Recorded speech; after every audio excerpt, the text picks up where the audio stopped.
Hi friends, welcome to tutorjobs.com. நாம இப்போ பார்க்க போகிறது Photoshop CS3ல லெட்டர் ப்ரெஸ்ஸிங் எஃபெக்ட் எப்படி கிரியேட் பண்ணுறது அப்படிங்கிறத பார்க்க போகிறோம். ஸோ ஃபஸ்ட்டு உங்கள் Photoshop சாஃப்ட்வேர் ஓப்பன் பண்ணிக்கோங்க. ஓப்பன் பண்ணிவிட்டு நியூ டாக்குமெண்ட் ஒன்று க்ரியேட் பண்ணிக்கோங்க. நியூ டாக்குமெண்ட் க்ரியேட் பண்ண ஃபைலில் போயிட்டு நியூ அப்படிங்கிற ஆப்ஷனை கிளிக் பண்ணிங்கன்னா உங்களுக்கு ஒரு டயலாக் பாக்ஸ் வரும். இதில் வந்துட்டு நீங்கள் வித் அண்ட் ஹைட் சேஞ்ச் பண்ணிக்கோங்க. வித்து பார்த்திங்கன்னா ஒரு 1920 அந்த மாதிரி கொடுத்துக்கோங்க. அதே மாதிரி ஹைட் பார்த்தீங்கன்னா அதை விட கம்மியாக இருக்கணும். ஸோ 1200 கொடுத்துக்கிறேன். கொடுத்துட்டு நம்ம டிரான்ஸ்பரண்ட்டாகவே பேக்ரவுண்ட் கண்டென்ட்டை வச்சுட்டு ஓகேன்றதை கொடுத்துக்கோங்க. சரிங்களா? கொடுத்தோன்னே நமக்கு என்ன ஆகும் அப்படின்னா நியூ டாக்குமெண்ட் ஒன்று க்ரியேட் ஆகும். இதுக்கு வந்து நான் என்ன பண்ணுறேன் அப்படின்னா கிரேடியன்ட் கலர் ஃபில் பண்ணணும். ஸோ நான் என்ன பண்ணுறேன், டூல்ஸில் போயிட்டு கிரேடியன்ட் டூல் எடுத்துக்கிறேன். சரிங்களா? எடுத்துகிட்டு இதுக்கான கலர் வேல்யூஸ் நான் சேஞ்ச் பண்ணணும். அதுக்காக மேலே டூல்பார் ஆப்ஷனில் கிரேடியன்ட் எடிட்டரில் போயிட்டு ஜஸ்ட்டு ஒவ்வொரு கலர் ஸ்டாப்பை கிளிக் பண்ணிக்கிறேன்.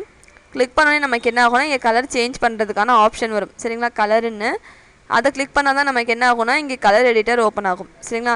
இதில் வந்து நான் என்ன பண்ணுறேன்னா ஒரு லைட் ப்ளூ பேஸ் பண்ண கலர்ஸ் நான் தரப்போகிறேன். சரிங்களா? ஏதாவது ஒரு வேல்யூ கொடுத்துட்டிங்க அப்படின்னா உங்களுக்கு அங்கே வந்துட்டு கலர் ஃபில் ஆகும். சரி, இப்போ லைட் க்ரீன் மாதிரி ப்ளூ மாதிரி வந்திருக்கு, அந்த கலர் கொடுத்துக்கிறேன். அதே கலர் மாதிரி ப்ளூ பேஸ் பண்ணி நான் கலர் 2 அதாவது ஒயிட் கலரை செலக்ட் பண்ணிவிட்டு இங்கே கலரை வந்து நான் சேஞ்ச் பண்ணிக்கிறேன். சரிங்களா? ஏதாவது ஒரு வேல்யூ கொடுத்து நீங்கள் சேஞ்ச் பண்ணிக்கோங்க. 61 அப்படிங்கிறத நான் கொடுத்துட்டு ஓகேன்றதை கொடுத்துக்கிறேன். சரிங்களா? கொடுத்துட்டு இங்கே மேலே கிரேடியன்ட் வந்துட்டு டூல்பார் ஆப்ஷனில் கலர்ஸ் பார்த்திங்கன்னா நமக்கு வந்து லீனியர் அந்த மாதிரி நிறைய ஆப்ஷன்ஸ் இருக்கும். நான் என்ன பண்ணேன், ரேடியலில் வச்சுக்கிட்டு ஜஸ்ட் ஒரு கிளிக் பண்ணி இப்படி ட்ராக் பண்ணால் போதும், நமக்கு வந்து அந்த கலர் ஃபில் ஆகிடுக்கும். ஓகேங்களா? இந்த மாதிரி வந்துட்டு உங்களுக்கும் ஃபில் ஆகிடும். இப்போ நமக்கு இது நார்மலாக ஒரு பேக்ரவுண்ட் மாதிரி தான் இருக்குது. இதுக்கு நான் என்ன பண்ணுறேன்னா இன்னும் கொஞ்சம் எஃபெக்ட் ஆட் பண்ணணும். ஸோ நான் என்ன பண்ணுறேன், ஃபில்டரில் போயிட்டு நாய்ஸில் ஆட் நாய்ஸ் அப்படிங்கிறத கொடுத்துக்கிறேன். சரிங்களா? இங்கே 3 இருக்கும். ஒரு வேல்யூ கொடுத்து பார்த்தீங்கன்னா உங்களுக்கு அவுட்புட் தெரியும். ஓகேங்களா? இப்போ 5 கொடுத்தோன்னே கொஞ்சம் பின்னாடி பேட்டர்ன் பார்த்தீங்கன்னா நமக்கு டிசைன்ஸ் இருக்கிற மாதிரி இருக்கும். இல்லை ஜூம் பண்ணால் தெரியும். சரிங்களா? இந்த மாதிரி டிசைன் தான் நமக்கு என்ன இருக்குன்னா பின்னாடி வந்திருக்கும். ஓகேங்களா? கொடுத்துட்டு ஓகேன்றதை கொடுத்துட்டா நமக்கு இங்கே அந்த பேட்டர்ன் பார்த்தீங்கன்னா ஃபில் ஆகிருக்கும். சப்போஸ் தெரியல அப்படின்னா நீங்கள் ஜூம் பண்ணி பார்த்தீங்கன்னா உங்களுக்கு தெரியும். சரிங்களா? இப்போ நெக்ஸ்ட்டு நான் என்ன பண்ணுறேன் அப்படின்னா என்னோடய டெக்ஸ்ட் நான் டைப் பண்ணணும். ஸோ நான் வந்துட்டு டெக்ஸ்ட் டூலில் போயிட்டு டூல்ஸில் டெக்ஸ்ட் டூலில் போயிட்டு ஒரு டெக்ஸ்ட்டை டைப் பண்ணிக்கிறேன். சரிங்களா? ஜஸ்ட் அதை கிளிக் பண்ணிக்கோங்க.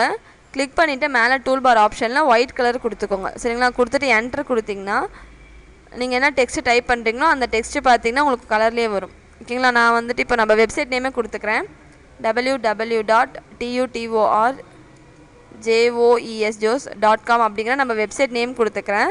இதோடைய சைஸ் சின்னதாக இருக்கிறதுனால நான் அதை செலக்ட் பண்ணிவிட்டு என்ன பண்ணுறேன் அப்படின்னா ஃபாண்ட்டுடைய சைஸ் ஜாஸ்தியாக பண்ணிக்கிறேன். சரிங்களா? ஒரு 72 இருக்கும். நம்ம வந்து எந்த அளவுக்கு நமக்கு அந்த சைஸ் நம்ம ஃபாண்ட் சைஸ் வேணுமோ அந்த அளவுக்கு நம்ம கொடுத்துக்கலாம். சரிங்களா? இப்போ பார்த்தீங்கன்னா நமக்கு ஒரு 200 தாண்டியே போயிடுச்சு. நான் 210 கொடுத்துக்கிறேன். சரிங்களா? இந்த மாதிரி ஃபாண்ட்டுடைய ஸ்டைல் சைஸ் கொடுத்துக்கோங்க. இப்போ நான் இதுக்கான எஃபெக்ட்ஸ் தான் நம்ம என்ன பண்ணுறோம் அப்படின்னா கொடுக்க போகிறேன். ஸோ வந்துட்டு நான் இப்போ டெக்ஸ்ட் லேயரை செலக்ட் பண்ணிக்கிறேன். ரைட் கிளிக் பண்ணி பிளெண்டிங் ஆப்ஷன் அப்படிங்கிறத கொடுத்துக்கிறேன். சரிங்களா? பிளெண்டிங் ஆப்ஷன் கொடுத்தோன்னே நம்ம எதுக்கு யூஸ் ஆகும்னா ஒவ்வொரு எஃபெக்ட் இந்த டெக்ஸ்ட்டுக்கு பார்த்திங்கன்னா நம்ம எஃபெக்ட் கொடுத்துக்கலாம். சரிங்களா? ஃபஸ்ட்டு நான் கொடுக்குற ஆப்ஷன் பார்த்திங்கன்னா ட்ராப் ஷேடோ அப்படிங்கிறது.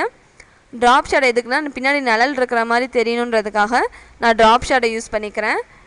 இதில் பிளெண்டிங் மோட் பார்த்திங்கன்னா நமக்கு மல்டிபிள் அப்படின்னு இருக்கும். நம்ம வந்து அதை நார்மலாக மாற்றிக்கோங்க. சரிங்களா? மாற்றிட்டு ஒப்பாசிட்டி வந்துட்டு 75ல் இருக்குது. நம்ம அதை வந்துட்டு என்ன பண்ணலாம், ஒரு கம்மியாக கொடுத்துக்கலாம். ஓகேங்களா? அதே மாதிரி டிஸ்டன்ஸ் இதெல்லாமே பார்த்திங்கன்னா சேஞ்ச் பண்ணிக்கலாம். நமக்கு ஒரு 0ல் கொடுத்துக்கோங்க வேல்யூஸு. 5ல் இருக்குது, 30 அந்த மாதிரி கொடுத்துக்கிறேன். சாரி ஃப்ரெண்ட்ஸ், இப்போ நமக்கு வந்துட்டு டிஸ்டன்ஸ் வந்து நமக்கு 30 இருக்கிறதுனால நான் என்ன பண்ணிக்கிறேன், 0ல் கொடுத்துக்கிறேன். சரிங்களா? 0ல் வந்து கொடுத்துக்கோங்க. அதே மாதிரி ஸ்ப்ரெட்டும் நமக்கு வேல்யூ இருக்கக்கூடாது, அதனால நான் அதுவும் 0ல் கொடுத்துட்டு சைஸ் வந்துட்டு ஒரு 5 நான் வச்சுக்கிறேன். சரிங்களா? அதுக்கு அடுத்தது பார்த்திங்கன்னா இன்னர் ஷேடோ.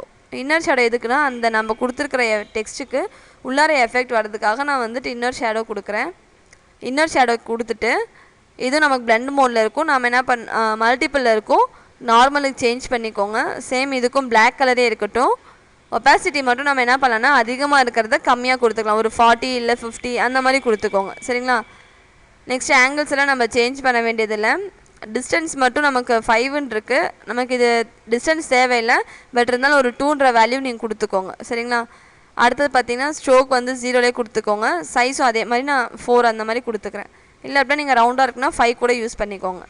சரிங்களா? இப்போ இந்த 2 ஆப்ஷன்ஸ் கொடுத்ததுக்கப்புறம் கிரேடியன்ட் ஓவர்லே அப்படிங்கிற ஆப்ஷனை செலக்ட் பண்ணிக்கோங்க. சரிங்களா? செலக்ட் பண்ணால் இங்கே நமக்கு பிளாக் அண்ட் ஒயிட்டில் ஃபில் ஆகும். இதை வந்து நான் என்ன பண்ணுறேன் அப்படின்னா டிஃபால்ட்டாக நமக்கு பிளாக் அண்ட் ஒயிட்லேயே இருக்கட்டும்.